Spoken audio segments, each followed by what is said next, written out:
Diamonds and Gold, Kerala, Karnataka. Boat and Talk, brought to you in association with ഒരിക്കലും മങ്ങാത്ത നിറങ്ങളിൽ Jio roof Altima ആലോസിംഗ് roofing ഷീറ്റുകൾ.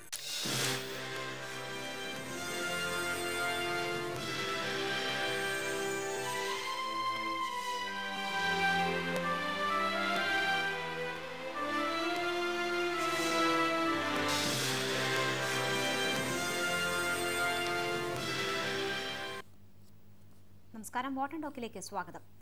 നാദാപുരത്ത് പീഡിപ്പിക്കപ്പെട്ട LKG വിദ്യാർത്ഥിനിക്കെതിരെ മോശം പരാമർശം നടത്തിയ സിറാജുൽ ഹുദ ട്രസ്റ്റ് ജനറൽ സെക്രട്ടറിക്കെതിരെ കുട്ടിയുടെ രക്ഷിതാക്കൾ നിയമ നടപടിക്ക്. കുട്ടിയെ പരിഹസിക്കും വിധം പ്രസംഗിച്ച പേരോട് അബ്ദുറഹ്മാൻ സഖാഫിക്കെതിരെയാണ് വടകര റൂറൽ എസ്പിക്ക് പരാതി നൽകിയത്. വിഷയത്തിൽ ബാലാവകാശ കമ്മീഷനും ഇടപെട്ടു. നാദാപുരം സംഭവത്തിൽ സമൂഹത്തിന്റെ മൗനം ഭയാനകമോ എന്നാണ് വോട്ട് ടോക്ക് ഇന്ന് ചർച്ച ചെയ്യുന്നത്. പ്രേക്ഷകർക്കും ചർച്ചയിൽ പങ്കെടുക്കാം. വിളിക്കേണ്ട നമ്പർ 0484170708. ഫേസ്ബുക്കിലും ട്വിറ്ററിലും ഇന്ത്യ വിഷൻ വെബ്സൈറ്റിലും അഭിപ്രായങ്ങൾ രേഖപ്പെടുത്താം. ചർച്ചയിലേക്ക് വരാം, അതിഥികളിലേക്ക് വരാം. അതിനു മുൻപ് ആ റിപ്പോർട്ടിലേക്ക്. ചൊവ്വാഴ്ചയാണ് അനുയായികളെ അഭിസംബോധന ചെയ്യുന്നതിനിടെ പെൺകുട്ടിയെയും മാതാപിതാക്കളെയും പരിഹസിച്ച് അബ്ദുറഹ്മാൻ സഖാഫി സംസാരിച്ചത്. ഇത് അനുയായികൾ ഏറ്റെടുത്തതോടെ പ്രസംഗം വിവാദമായി. ഇതിനെ തുടർന്ന് കുട്ടിയുടെ രക്ഷിതാക്കൾ അബ്ദുറഹ്മാൻ സഖാഫിക്കെതിരെ വടകര റൂറൽ എസ്പിക്ക് പരാതി നൽകി. പ്രസ്താവനയിൽ നിയമ നടപടിയെടുക്കുമെന്ന് സംസ്ഥാന ബാലാവകാശ കമ്മീഷൻ അറിയിച്ചു. പീഡനവുമായി ബന്ധപ്പെട്ട് ബാലാവകാശ കമ്മീഷനും അന്വേഷണം ആരംഭിച്ചിട്ടുണ്ട്. വിശദമായ പരിശോധനയ്ക്കും അന്വേഷണത്തിനുമൊടുവിൽ 3 ദിവസത്തിനകം റിപ്പോർട്ട് സമർപ്പിക്കാനാണ് നിർദ്ദേശം. ഇതുവരെയുണ്ടായ പോലീസ് അന്വേഷണത്തിൽ വീഴ്ചയുണ്ടായോ എന്നും കമ്മീഷൻ പരിശോധിക്കും. ഇതിനിടെ അന്വേഷണം അട്ടിമറിക്കാൻ സ്കൂൾ മാനേജ്മെന്റ് ശ്രമിക്കുന്നതായും ആരോപണമുയർന്നിരുന്നു. സംഭവത്തിൽ പോലീസ് കസ്റ്റഡിയിലെടുത്ത ബസ് ക്ലീനർ മുനീറിനെ പ്രതിഷേധമുയർന്ന സാഹചര്യത്തിൽ വിട്ടയച്ചിരുന്നു. പെൺകുട്ടിയിൽ നിന്നും ലഭിച്ച വിവരങ്ങളുടെ അടിസ്ഥാനത്തിൽ മതപഠനം നടത്തുന്ന 2 കുട്ടികളെ പോലീസ് കസ്റ്റഡിയിലെടുത്തിരുന്നു. ഇവരെ പെൺകുട്ടി തിരിച്ചറിയുകയും ചെയ്തിരുന്നു. India vision, Kozhikode. ചർച്ചയിൽ സാമൂഹ്യ നിരീക്ഷകൻ അഷ്റഫ് കടക്കൽ തിരുവനന്തപുരത്ത് നിന്ന് തത്സമയം ചേരും. നസീർ ചാലിയം, ബാലാവകാശ കമ്മീഷൻ ചെയർമാൻ, അദ്ദേഹം ടെലിഫോൺ ലൈനിൽ. പെൺകുട്ടിയുടെ അച്ഛനും ഒപ്പം തന്നെ സിറാജുൽ ഹുദ എഡ്യൂക്കേഷൻ ട്രസ്റ്റ് മാനേജിംഗ് കമ്മിറ്റി അംഗം ഇബ്രാഹിമും ചർച്ചയിൽ പങ്കെടുക്കുന്നു. ആദ്യം ഇബ്രാഹിമിലേക്ക്. ശ്രീ ഇബ്രാഹിം, 4 വയസ്സ് മാത്രമുള്ള ഒരു പിഞ്ചു കുഞ്ഞിനാണ് വലിയ ഒരു ദുരന്തം ഇങ്ങനെ ജീവിതത്തിൽ നേരിടേണ്ടി വന്നത് സ്കൂളിൽ വെച്ച്. ആ സംഭവത്തെക്കാൾ നടുക്കുന്നതായി പോയി അതിനോട് സ്കൂൾ മാനേജ്മെന്റ് സ്വീകരിച്ച നിലപാടുകൾ. ഇപ്പോൾ ഏറ്റവും ഒടുവിൽ സ്കൂൾ ഉടമകളിൽ ഒരാളായ പേരോട് അബ്ദുറഹ്മാൻ സഖാഫി നടത്തിയ പ്രസംഗമാണ് ഏറ്റവും ഒടുവിൽ വിവാദമായിരിക്കുന്നത്. ആ കുട്ടിക്ക് അനുഭവിക്കേണ്ടി വന്ന വിഷമത്തെക്കാൾ വലുതായി പോകുന്നു പിന്നീട് ഉണ്ടായ നടപടികൾ. എന്താണ് നിങ്ങളുടെ പ്രതികരണം? തീർച്ചയായും വളരെ അപകടകരമായ ഒരു അഭിപ്രായമാണ് വാസ്തവത്തിൽ ഈ പറയുന്നത്. ഒരിക്കലും തന്നെ സ്ഥാപനത്തിന്റെ മേലധികാരി ആ പ്രസംഗത്തിൽ കുട്ടിയെ അവഹേളിക്കുന്ന ഒരു പരാമർശവും ഉണ്ടായിട്ടില്ല. ഞാൻ ആ പ്രസംഗം ആദ്യ അവസാനം കേട്ട ഒരാളെന്ന നിലക്കാണ് ഞാൻ ഈ പ്രതികരിക്കുന്നത്. സ്ഥാപനത്തിന്റെ മേലധികാരിയുടെ പ്രഭാഷണത്തിന്റെ തുടക്കവും ഒടുക്കവും അപ്പുറവും ഇപ്പുറവും ഒക്കെ ശ്രവിച്ചാൽ ആർക്കും ബോധ്യമാകുന്ന ഒരു വിഷയമാണ്. അതിന് പരിഹാസത്തിന്റെ ഒരു അംശം പോലും ഇല്ല. മറിച്ച് ഈ വിഷയം വിശദീകരിക്കുമ്പോൾ സ്വാഭാവികമായി പൂർണ്ണമായ വിശദീകരണം എന്ന നിലക്ക് അത് വിശദീകരിച്ചത് പൊതുസമൂഹത്തോടല്ല, അവിടെ കൂടിയിരുന്ന ഏതാനും ആളുകളോട് മാത്രമാണ്. അത് വിശദീകരിക്കാൻ നിർബന്ധിതനായതുകൊണ്ട് വിശദീകരിച്ചതാണ്. 45 മിനിറ്റ് ദൈർഘ്യമുള്ള ആ പ്രസംഗത്തിന്റെ ഒരു കഷ്ണം മാത്രം അടർത്തിയെടുത്ത് ആക്ഷേപിക്കുകയാണ്, പരിഹാസം എന്ന് പ്രചരിപ്പിക്കുകയാണ് വാസ്തവത്തിൽ ഇപ്പൊ ചെയ്തിട്ടുള്ളത്. യഥാർത്ഥത്തിൽ ആ ഉമ്മയുടെ വാചകം ഉദ്ധരിക്കുകയാണ് ചെയ്തിട്ടുള്ളത്. ഇതിന്റെ ഗൗരവവും ഈ വിഷയത്തിന്റെ സംഭവത്തിന്റെ ഗൗരവം സ്ഥാപനത്തിന്റെ മേലധികാരി അബ്ദുറഹ്മാൻ സഖാഫി പ്രസംഗത്തിന്റെ തുടക്കത്തിൽ തന്നെ സമൂഹത്തെ ബോധ്യപ്പെടുത്തിയിട്ടുണ്ട്. അതിന്റെ അവസാനത്തിലും വളരെ ഗൗരവത്തോടുകൂടെ, അഥവാ ആരെക്കാളും ഈ പ്രശ്നം ഗൗരവത്തോടെ കാണേണ്ടത് താനാണ് എന്ന രൂപത്തിൽ തന്നെ അബ്ദുറഹ്മാൻ സഖാഫി നല്ല രൂപത്തിൽ അത് അവതരിപ്പിച്ചുകൊണ്ട് പറഞ്ഞിട്ടുണ്ട്.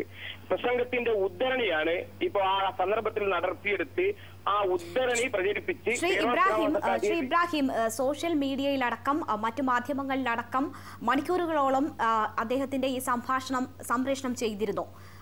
ഇപ്പോഴും സോഷ്യൽ മീഡിയകളിൽ വലിയ പ്രചാരമാണ് അദ്ദേഹത്തിന്റെ വാക്കുകൾക്കും. അതിനെതിരെയുള്ള വലിയ പ്രതിഷേധവും ഉയരുകയാണ്. അദ്ദേഹത്തിന്റെ അല്ല സംഭാഷണം എന്ന് താങ്കൾ പറയുന്നുണ്ടോ? അതാണ് ഏറ്റവും വലിയ അവഹേളനം. കാരണം ഉദ്ധരണി ഈ സന്ദർഭത്തിൽ നടത്തിയെടുത്ത് കുട്ടിയെ സംബന്ധിച്ച് പറഞ്ഞ ഈ വാചകം സോഷ്യൽ മീഡിയകളും അതേപോലെ. ശ്രീ ഇബ്രാഹിം, താങ്കൾ പറയുന്നത് അദ്ദേഹത്തിന്റെ സംഭാഷണമല്ല അത് എന്ന് താങ്കൾ പറയുന്നില്ല, അടർത്തിയെടുത്തു എന്നാണ് പറയുന്നത്. കുറേ അധികം സമയമുള്ള ഒരു നീണ്ട പ്രസംഗം തന്നെയാണ് ഈ സോഷ്യൽ മീഡിയകളിൽ ഉൾപ്പെടെ പ്രചരിക്കുന്നത്.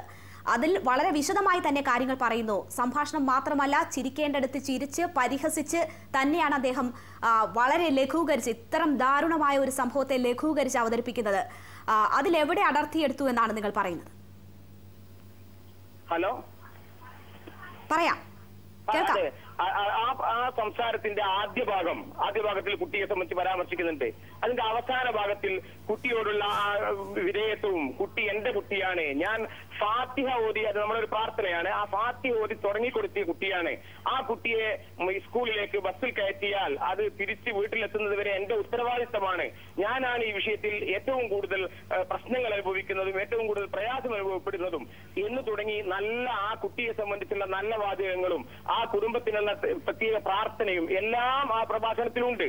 പക്ഷേ സന്ദർഭത്തിൽ നിന്ന് അടർത്തിയെടുത്ത് ഇത് പരിഹസിച്ചു എന്ന് വരുത്തി തീർക്കാൻ വേണ്ടി വളരെ ബോധപൂർവമായി ചിലർ ശ്രമിക്കുന്നു. ആ ശ്രമത്തിൽ മാധ്യമങ്ങൾ വീണുപോയി എന്നാണ് ഞാൻ പറയുന്നത്. മാധ്യമങ്ങളെ ഞാൻ ആക്ഷേപിക്കുന്നില്ല. മാധ്യമങ്ങൾ ഈ സംഭവത്തിൽ തീർച്ചയായും തെറ്റിദ്ധരിച്ചിട്ടുണ്ട്. ശ്രീ ഇബ്രാഹിം, വളരെ സമയമെടുത്ത് ആ കുട്ടിയെ, 4 വയസ്സ് മാത്രമുള്ള പിഞ്ചു കുഞ്ഞിനെ, ഒപ്പം തന്നെ അവരുടെ മാതാപിതാക്കളെ ഒക്കെ അവഹേളിക്കുകയാണ്. അതിനവസാനം എന്തെങ്കിലും നല്ല വാക്കുകൾ താങ്കൾ ഇപ്പോൾ പറഞ്ഞു എന്ന് പറഞ്ഞാൽ അതെങ്ങനെ അതിനെ ന്യായീകരിക്കലാകും? താങ്കൾ പറയുന്നു ഇത് അടർത്തിയെടുത്തു, മാധ്യമങ്ങളെ തെറ്റിദ്ധരിപ്പിച്ചു എന്ന്. ഈ അബ്ദുറഹ്മാൻ സഖാഫി ഈ കാര്യങ്ങളൊക്കെ കാണുന്നുണ്ടാകും, അറിയുന്നുണ്ടാകും. ഈ സോഷ്യൽ മീഡിയയിലടക്കം മാധ്യമങ്ങളിലടക്കം ഇത്തരം വിഷയങ്ങൾ വരുമ്പോൾ അദ്ദേഹത്തിന് നിഷേധിക്കാമല്ലോ, അല്ലെങ്കിൽ തിരുത്ത് പറയാമല്ലോ. ഈ ഇത്രയും മണിക്കൂറുകൾക്ക് ശേഷം പോലും അദ്ദേഹം മിണ്ടിയിട്ടില്ല, അല്ലെങ്കിൽ ഒരു ക്ഷമാപണം നടത്തിയിട്ടില്ല ഈ വിഷയത്തിൽ. നിഷേധിക്കുന്നു. കാരണം അത് ഇവിടെ പ്രസംഗം നിലവിലുണ്ട്. ആ പ്രസംഗം എവിടെയും പോയിട്ടില്ല. ആ പ്രസംഗത്തിന്റെ ആദ്യ അവസാനം കേട്ടാൽ നമുക്ക് ഇത് വാസ്തവത്തിൽ അബ്ദുറഹ്മാൻ സഖാഫിക്കുള്ള എല്ലാ അവകാശവും നിഷേധിക്കുകയാണ്. അതുപോലെ ഈ കുട്ടിയെ വീണ്ടും അവഹേളിക്കുകയാണ് മാധ്യമങ്ങൾ ചെയ്തുകൊണ്ടിരിക്കുന്നത്. ശ്രീ ഇബ്രാഹിം, അതാണ് ഞാൻ സൂചിപ്പിച്ചത്. അദ്ദേഹത്തിന്റെ തന്നെ ശബ്ദമാണ് പ്രചരിക്കുന്നത്. അത് അടർത്തിയെടുത്തതാണെങ്കിൽ ആണെന്ന് താങ്കൾ പറയുന്നു. പക്ഷേ വളരെ നീണ്ട സംഭാഷണം, അതിൽ വളരെ വിശദമായി തന്നെ ഈ കാര്യങ്ങൾ പറയുന്നു. എല്ലാം ആ കുടുംബത്തെയും കുട്ടിയെയും അവഹേളിക്കാൻ വേണ്ടി മാത്രം ഉള്ള വാക്കുകളുമായിരുന്നു. അതിൽ ഏതെങ്കിലും തരത്തിൽ ക്ഷമാപണത്തിന് പോലും തയ്യാറായിട്ടില്ല പേരോട് അബ്ദുറഹ്മാൻ സഖാഫി ഇതുവരെ. ഈ ചാനലുകൾ ഈ കുട്ടിയെ ഇപ്പോ നിരന്തരം അവഹേളിച്ചുകൊണ്ടിരിക്കുകയാണ്. കാരണം എല്ലാ ചാനലുകളിലും ഈ പേരോടിന്റെ ഉദ്ധരണി എന്ന് പറഞ്ഞുകൊണ്ട് വരുന്നുണ്ടല്ലോ. അത് അവഹേളനമാകാത്ത എന്തുകൊണ്ടാണ്? അതേ തത്വശാസ്ത്രം വെച്ചുകൊണ്ട് പേരോടിനും ന്യായീകരിച്ചുകൂടെ ഈ ഉദ്ധരണിയാണ്. അപ്പൊ തീർച്ചയായും ഏകപക്ഷീയമായ ഒരു അവഹേളന ആരോപണമാണ് ഇപ്പൊ നടന്നുകൊണ്ടിരിക്കുന്നത്. ദയവായി ടെലിഫോൺ ലൈനിൽ തുടരുക ശ്രീ ഇബ്രാഹിം. ഇപ്പോൾ പെൺകുട്ടിയുടെ അച്ഛൻ നമ്മോടൊപ്പം ടെലിഫോൺ ലൈനിൽ ചേരുകയാണ്. ഇവിടെ സ്കൂൾ സിറാജുൽ ഹുദ എഡ്യൂക്കേഷൻ ട്രസ്റ്റ് മാനേജിംഗ് കമ്മിറ്റി അംഗം കൂടിയായ ഇബ്രാഹിം അബ്ദുറഹ്മാൻ സഖാഫിയുടെ വാക്കുകളെ ന്യായീകരിക്കുകയായിരുന്നു. അദ്ദേഹം കുട്ടിയെക്കുറിച്ച് വളരെ നല്ല കാര്യങ്ങളാണ് പറഞ്ഞത്, മാധ്യമങ്ങൾ വളച്ചൊടിക്കുകയായിരുന്നു, അതിൽ നിന്നും അടർത്തിയെടുത്ത ഭാഗങ്ങളാണ് പ്രചരിക്കുന്നതെന്നാണ് അദ്ദേഹം പറയുന്നത്. അത് പച്ച കളവാണ്. ഇയാള് ഈ പേരോട് അബ്ദുറഹ്മാൻ സഖാഫി നടത്തിയ പത്രസമ്മേളനവും പേരോട് അബ്ദുറഹ്മാൻ സഖാഫി നടത്തിയ സ്കൂളിന്റെ മൈക്ക് ഉപയോഗിച്ച് നടത്തിയ പൊതുയോഗവും പൊതുജനങ്ങളും ആയിരക്കണക്കിന് പൊതുജനങ്ങളുടെ മധ്യത്തിൽ വെച്ചിട്ടാണ് അയാൾ പറഞ്ഞത്. ബലൂൺ ഉപയോഗിച്ചിട്ട് സ്വന്തം ലിംഗത്തിൽ അടിച്ചു എന്ന് പറയുന്ന നീതി നിഷേധിക്കപ്പെട്ടവരിത്. ഈ കുറ്റവാളികളെക്കാളും ശിക്ഷിക്കപ്പെടേണ്ടത് ഇദ്ദേഹത്തെയാണ്, ഈ പേരോട് അബ്ദുറഹ്മാൻ സഖാഫിയാണ്. ഞങ്ങൾക്ക് വേദനയുണ്ട്, ഞങ്ങളുടെ കുടുംബത്തിനും ഞങ്ങളെ മോക്കും പറ്റിയ ഒരു രക്ഷിതാവിന് ഇങ്ങനത്തെ ഒരു ഗതികേട് വരാൻ പാടില്ല. ഞങ്ങളുടെ വളരെ വിഷമത്തിൽ ഏത് നീതിക്ക് വേണ്ടി ഞങ്ങൾ എവിടെ വരെ പോകാൻ പറ്റുമോ അതൊക്കെ ഞങ്ങൾ നേടും. ഈ പീഡനത്തിന്റെക്കാളും സഹിക്കാൻ പറ്റാത്ത പീഡനങ്ങളാണ് അപകീർത്തിപ്പെടുത്തിക്കൊണ്ട് സംസാരിക്കുന്നത്. ഇന്നലെ പത്രമാധ്യമങ്ങളെല്ലാം കണ്ടു. ഞങ്ങൾ വളരെ പ്രയാസമുണ്ട്. ഇത്രയും നീചമായിട്ട് അപകീർത്തിപ്പെടുന്ന ഒരു പണ്ഡിതനാണെന്ന് പോലും ആഗ്രഹിക്കാത്ത ഒരു വ്യക്തിയാണ് അയാളെ പറ്റി നമുക്ക് ഇത്രയും ഇതിലും വിഷമമുണ്ട്. വളരെ വളരെ പ്രയാസത്തോടുകൂടിയാണ് ഞങ്ങൾ ഇത് പറയുന്നത്. വളരെ കരഞ്ഞു പോകുന്നുണ്ട്. തീർച്ചയായും മനസ്സിലാകും. വടകര റൂറൽ എസ്.പിക്ക് പരാതി നൽകിയതായാണ് അറിയാൻ കഴിയുന്നത്. കുട്ടിക്കുണ്ടായ ദുരനുഭവത്തിൽ കുറ്റക്കാർക്കെതിരെ നടപടി വേണം എന്ന് പറഞ്ഞ് മുന്നിട്ട് വന്നതാണ് ഇത്ര വലിയ ആരോപണങ്ങൾ നേരിടുന്നതിന് ഇടയാക്കിയത്. ഒതുക്കി തീർക്കാനുള്ള സമ്മർദ്ദങ്ങൾ ഉണ്ടായിരുന്നതായി താങ്കൾ നേരത്തെ പറയുകയുണ്ടായി. ഇനി ഏത് രീതിയിൽ ഈ വിഷയത്തിൽ മുന്നോട്ട് പോകാനാണ് തയ്യാറെടുക്കുന്നത്? ഈ നിയമത്തിന്റെ മുന്നിൽ കൂടി തന്നെ ഞങ്ങൾ ഏതറ്റം വരെയും പോകും. നിയമത്തിന്റെ മുന്നിൽ ഒരു വീഴ്ചയും പറ്റാത്ത കോലത്തിൽ ഇപ്പോൾ ഞങ്ങളുടെ പോലീസ് ഉദ്യോഗസ്ഥന്മാർ നല്ല കോലത്തിൽ നല്ല സഹകരിച്ചിട്ടുകൊണ്ടാണ് മുന്നോട്ട് പോകുന്നത്. ഡിവൈഎസ്പിയും CI സാറും ഒക്കെ ഞങ്ങളോട് വളരെ സമീപനത്തിലും നല്ല ഇതിലുമാണ് കേസിന്റെ മുന്നോട്ട് പോകുന്നതും. ഇനി ബാക്കിയുള്ള കാര്യങ്ങളെല്ലാം കേസിന്റെ അന്വേഷണങ്ങൾ നമുക്കറിയില്ല, എന്നാലും ഞങ്ങൾ നല്ല തൃപ്തരാണ്. പിന്നെ ഇതിൽ പേരോട് അബ്ദുറഹ്മാൻ സഖാഫിക്കെതിരെ കേസെടുക്കണമെന്നും അയാൾക്ക് അഭ്യർത്ഥിച്ചുകൊണ്ട് ഞാൻ നിങ്ങളോട് തൽക്കാലം എനിക്ക് പറയാനുള്ള ബുദ്ധിമുട്ടുകളും നിങ്ങളോട് എന്താക്കാം. തീർച്ചയായും ദയവായി ടെലിഫോൺ ലൈനിൽ തുടരുക. ഞാൻ തിരിച്ചു വരാം. ശ്രീ അഷ്റഫ് കടയ്ക്കൽ, 4 വയസ്സ് മാത്രം പ്രായമുള്ള ഒരു പിഞ്ചു കുഞ്ഞിനാണ് ഈ ദാരുണമായ അനുഭവം ഉണ്ടാകുന്നത്. അതിനുശേഷം അതിൽ കുറ്റക്കാർക്കെതിരെ നടപടി വേണം എന്നാവശ്യപ്പെട്ട് നിയമ നടപടിക്ക് പോയതുകൊണ്ട് മാത്രം ആ കുട്ടിയെയും കുടുംബത്തെയും അവഹേളിക്കുന്ന തരത്തിലുള്ള നിലപാട് സ്വീകരിക്കുകയാണ് സ്കൂൾ മാനേജ്മെന്റ് ചെയ്തത് എന്ന് നമുക്ക് മനസ്സിലാക്കേണ്ടി വരും. ഇന്ന് ഏറ്റവും ഒടുവിൽ അബ്ദുറഹ്മാൻ സഖാഫിയുടേതായി പ്രചരിക്കുന്ന ദൃശ്യങ്ങളിൽ നിന്നും അദ്ദേഹത്തിന്റെ വാക്കുകളിൽ നിന്നും ആ രീതിയിൽ വേണം മനസ്സിലാക്കേണ്ടത്. എന്താണ് ഇവിടെ സംഭവിക്കുന്നത് നമ്മുടെ നാട്ടിൽ? ഇപ്പോൾ ഇത്ര വിവാദമായ പ്രസംഗം വന്നിട്ട് പോലും ഉത്തരവാദിത്തപ്പെട്ട രാഷ്ട്രീയ പാർട്ടികളോ പൊതുസമൂഹമോ ഈ വിഷയത്തിൽ ഒരു ശക്തമായ നിലപാട് സ്വീകരിക്കുന്നില്ല എന്നതുകൂടി മനസ്സിലാക്കേണ്ടതുണ്ട്.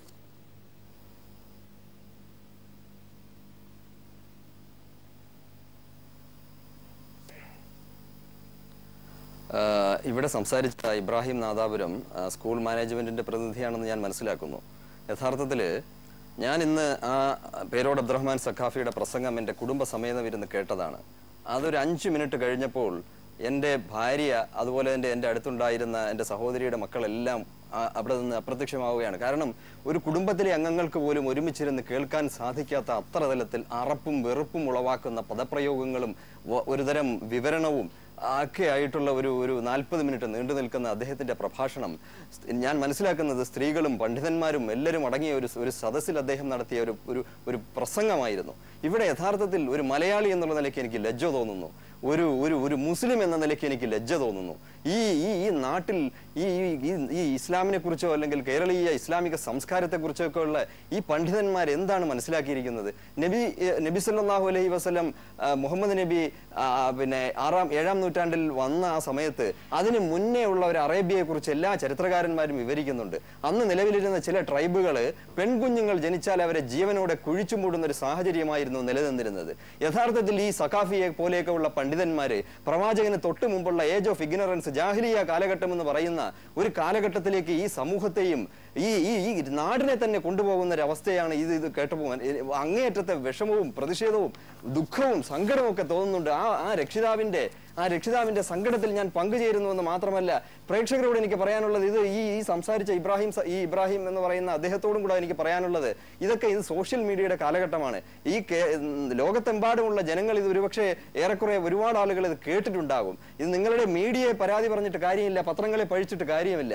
ഈ പ്രസംഗം ഒരു തവണ ആരെങ്കിലും ഒന്ന് കേട്ട് കഴിഞ്ഞാൽ യഥാർത്ഥത്തിൽ എത്ര സൗമ്യമായി പ്രതികരിക്കുന്ന വ്യക്തിയാണെങ്കിലും വളരെ രൂക്ഷമായ ഭാഷയിൽ പ്രതികരിച്ചു പോകും. നമുക്ക് ഇത് യഥാർത്ഥത്തിൽ ഈ ഇസ്ലാമിന്റെ ഏറ്റവും ശോഭനമായ സൗന്ദര്യത്തെയും അതിന്റെ തത്വശാസ്ത്രത്തെയും അതിന്റെ ദർശനത്തെയും ഒക്കെ അങ്ങേയറ്റം ആ സംസ്കാരത്തെയും ഒക്കെ തന്നെ അങ്ങേയറ്റം നീചമായ നിന്ദ്യമായ രൂപത്തിൽ സമൂഹമധ്യേ അവതരിപ്പിക്കുന്ന ഇത്തരത്തിലുള്ള പണ്ഡിതന്മാരിൽ നിന്ന് പടച്ച തമ്പുരാനെ ഇസ്ലാമിനെ നീ രക്ഷിക്കണേ എന്ന് പ്രാർത്ഥിക്കാനേ ഈ ഒരു മുസ്ലിമായി പിറന്ന ഒരു വ്യക്തിക്ക് സാധിക്കുകയുള്ളൂ. ഇത് അത്തരത്തിലുള്ള പണ്ഡിതന്മാർ മനസ്സിലാക്കണം. ഈ പണ്ഡിതന്മാർ മറ്റ് സംഘടനകളുടെ നേതാക്കന്മാരെയും മറ്റുമൊക്കെ വിമർശിച്ചുകൊണ്ട് സംഘടനകൾ തമ്മിലുള്ള ഖണ്ഡന മണ്ഡനം എന്നാണ് അവർ വിശേഷിപ്പിക്കുന്നത്. ആ രൂപത്തിലുള്ള സീഡികൾ ഇവിടെ പ്രചരിക്കുന്നുണ്ട്. അപ്പോൾ മറ്റ് സംഘടനയുടെ നേതാക്കന്മാരെയും അനുയായികളെയും അധിക്ഷേപിക്കുന്ന ഒരു ഭാഷ അവർ സ്വന്തമാക്കിയിട്ടുണ്ട്, അവർ വികസിപ്പിച്ചെടുത്തിട്ടുണ്ട്. ആ ഭാഷയിൽ കേരളത്തിലെ പൊതുസമൂഹത്തെയും 4.5 വയസ്സായ ഒരു കുഞ്ഞിനെയും ആ കുഞ്ഞിന് സംഭവിച്ച ദാരുണമായ ഒരു സംഭവത്തിന്റെ പേരിൽ പരാതിപ്പെടാൻ ചെന്ന അതിന്റെ രക്ഷകർത്താക്കളെയും ഒക്കെ ആക്ഷേപിക്കാനും അധിക്ഷേപിക്കാനും ഇറങ്ങി പുറപ്പെട്ടാൽ എന്റെ അഭിപ്രായത്തിൽ കേരളീയ സമൂഹം ഒന്നടങ്കം നിന്ന് ഇതിനെ ചെറുത്ത് നിൽക്കണമെന്നാണ്. അത്രയ്ക്ക് ആ പ്രസംഗം കേട്ട ഒരു വ്യക്തി എന്നുള്ള നിലയ്ക്ക് ഞാൻ എന്റെ ഉള്ളിൽ നിന്ന് എനിക്ക് ഞാനൊന്ന് ഇടപെടുകയാണ്. ഉത്തരവാദിത്തപ്പെട്ട കേന്ദ്രങ്ങളിൽ നിന്നും അങ്ങനെ ഒരു ഇടപെടൽ ഉണ്ടാകുന്നുണ്ടോ? നമുക്കറിയാം ഈ വിഷയം വളരെ ദിവസങ്ങളായി മാധ്യമങ്ങൾ ചർച്ച ചെയ്യുകയാണ്. ഉത്തരവാദിത്തപ്പെട്ട ഒരു നേതാവ് പോലും അല്ലെങ്കിൽ ഒരു പാർട്ടി പോലും ഈ വിഷയം ആ രീതിയിൽ അതിന്റെ ഗൗരവം ഉൾക്കൊണ്ടുകൊണ്ട് ഈ വിഷയത്തിൽ ഇടപെടുന്നില്ല.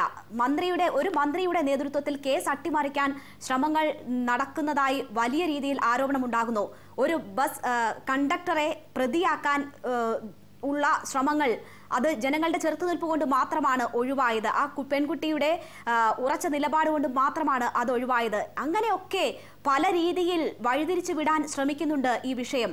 എന്തുകൊണ്ട് നമ്മളുടെ പൊതുസമൂഹം ഈ ഫേസ്ബുക്കിലും അല്ലാണ്ട് അവിടെ നാട്ടുകാരുടെ ചില പ്രതിഷേധങ്ങളും ഒഴിച്ച് പൊതുസമൂഹം, രാഷ്ട്രീയ നേതാക്കൾ, സാമൂഹിക നേതാക്കൾ ഈ വിഷയത്തിൽ ഇടപെടുന്നില്ല? അവരുടെ ശബ്ദം ഈ വിഷയത്തിൽ ഉയരുന്നില്ല?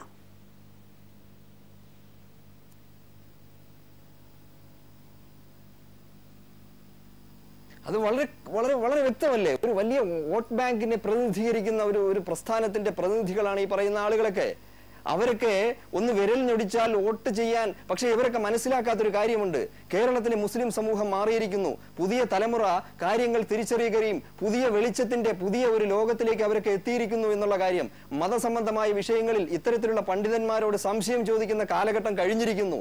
അതുകൊണ്ട് അത്തരത്തിലുള്ള കാര്യങ്ങളിൽ പുതിയ തലമുറ അവർ സ്വന്തമായി മതം പഠിക്കുകയും മതത്തെ വ്യാഖ്യാനിക്കാനും മതത്തിന്റെ സത്യങ്ങൾ കണ്ടെത്താനുമുള്ള ഒരു പുതിയ തലമുറ ഉദയം ചെയ്തിട്ടുണ്ട്. ഇനി ഏത് രാഷ്ട്രീയ നേതാക്കന്മാർ ഇതിനെ മൂടിവെക്കാൻ ശ്രമിച്ചാലും ഇവിടെ ഏതെങ്കിലും ജനകീയ പ്രശ്നങ്ങളിൽ ഇവിടെയുള്ള ചോദ്യം ചെയ്യാൻ അല്ലെങ്കിൽ പതിതരും അനാഥരുമായ കുട്ടികളുടെ വിഷയങ്ങൾ അല്ലെങ്കിൽ ആ രൂപത്തിൽ മർദ്ദിക്കപ്പെടുന്ന ഒരു സമൂഹത്തിന്റെയൊക്കെ അല്ലെങ്കിൽ വോട്ട് ബാങ്ക് അല്ലാത്ത ഒരു സമൂഹത്തിന്റെയൊക്കെ ചെറിയ ചെറിയ വിഷയങ്ങൾ വരുമ്പോൾ ഏത് രാഷ്ട്രീയ നേതൃത്വമാണ് ആത്മാർത്ഥമായി ഇടപെട്ടിട്ടുള്ളത്? അത്തരത്തിലുള്ള ഒരു ഇടപെടൽ രാഷ്ട്രീയ നേതൃത്വത്തിന്റെ ഭാഗത്തുനിന്ന് ഉണ്ടാകുമെന്ന് ആർക്കും പ്രതീക്ഷയില്ല.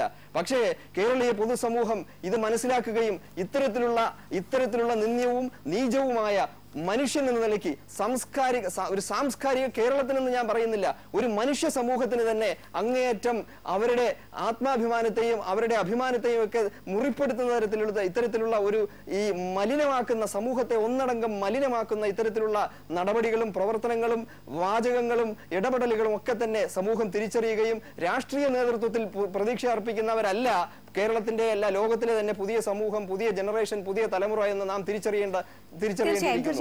ഇത് രാഷ്ട്രീയ നേതൃത്വം. ഞാൻ തിരിച്ചു വരാം. ബിജീഷ് എന്ന ഒരു പ്രേക്ഷകൻ കണ്ണൂരിൽ നിന്നും പറഞ്ഞുകൊള്ളൂ. ബിജീഷ്, താങ്കളുടെ അഭിപ്രായം പറഞ്ഞോളൂ. അദ്ദേഹം ടെലിഫോൺ ലൈനിൽ ഇല്ല എന്നാണ് കരുതേണ്ടത്.